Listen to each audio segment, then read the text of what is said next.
Kita diskusikan persoalan ini dengan peneliti Formapi, Lusius Karus. Assalamualaikum, selamat malam, Bung Lusius. Malam, Bung Abraham. Ya, Bung Lusius, saya langsung ke pertanyaan. Nampaknya sudah menjadi kebiasaan kalau kita dengar berita di DPR, mitra kerja atau siapapun yang diundang di sana berujung pengusiran. Kalau kali ini menurut Anda, apakah bisa diterima? Saya kira sih hampir sama semua gitu ya, pengusiran yang terjadi di tahun 2020 ini gitu ya, kurang lebih sudah ada 3 korban gitu ya yang mengalami pengusiran oleh DPR. Saya kira sama-sama semua situasinya di mana pihak yang diusir kemudian tidak punya hak untuk kemudian menjelaskan alasan kenapa dia melakukan sesuatu, atau dalam hal ini misalnya kenapa Dirut Krakatau Steel berkomentar gitu ya di tengah pimpinan Komisi 7 sedang menyatakan sesuatu.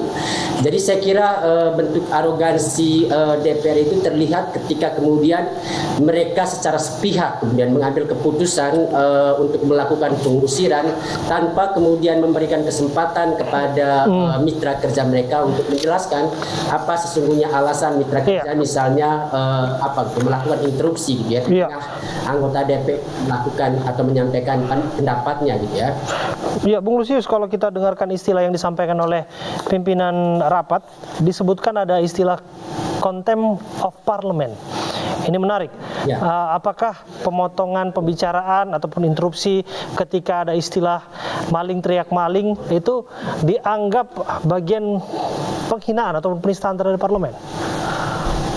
Ya, saya kira itu perlu didebatkan di waktu tertentu gitu ya. Seberapa kemudian interupsi di tengah rapat itu kemudian dianggap contempt of parliament gitu ya. Saya kira itu terlalu berlebihan karena proses penyampaian pandangan atau pendapat yang terjadi itu masih wajar-wajar saja.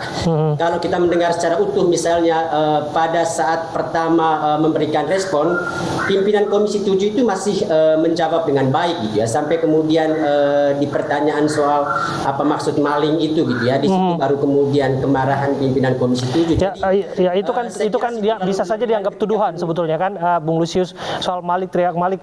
Jadi respon seseorang tentu daripada tertuduh dia ingin menjelaskan, ingin mempertegas kembali apa istilah itu. Betul, saya kira sih itu alasan yang membuat kemudian saya mengatakan tadi kenapa pimpinan Komisi 7 misalnya tidak menanyakan dulu kenapa Dirut PT Krakatau Steel itu memberikan respon menginterupsi gitu ya.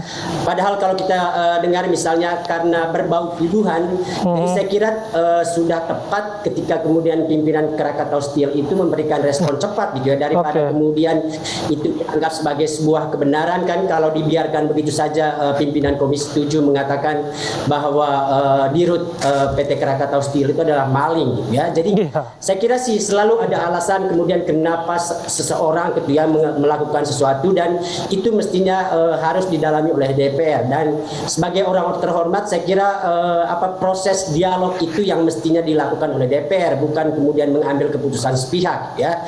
Jadi kalau dianggap tindakan menginterupsi itu dianggap contempt of parliament, saya kira sih justru tindakan pengusiran itu yang mesti kita anggap sebagai penghinaan terhadap parlemen ya, karena kemudian DPR tidak menunjukkan kebijaksanaannya sebagai orang-orang terhormat dengan kemudian memperlakukan mitra kerja mereka sebagai orang terhormat ya. Saya kira sebutan mitra kerja itu juga kan menunjukkan bahwa posisi DPR dengan mitra kerja yang diundang itu sejajar ya, tidak kemudian bos dengan anak buah. Yang dilakukan DPR itu kan seperti bos dengan anak buah ya. Oke, ya kalau kita lihat publik terlanjur ingin tahu sebetulnya dengan istilah malik teriak maling. Kalau sabar dikit barangkali bisa terbuka itu sebetulnya siapa maling sebetulnya gitu. Tapi kan sudah terlanjur diusir, jadi kita tidak tahu sebetulnya duduk perkara seperti apa produksi baja dalam negeri yang diperkarakan dalam sidang ini, Bung Lusius.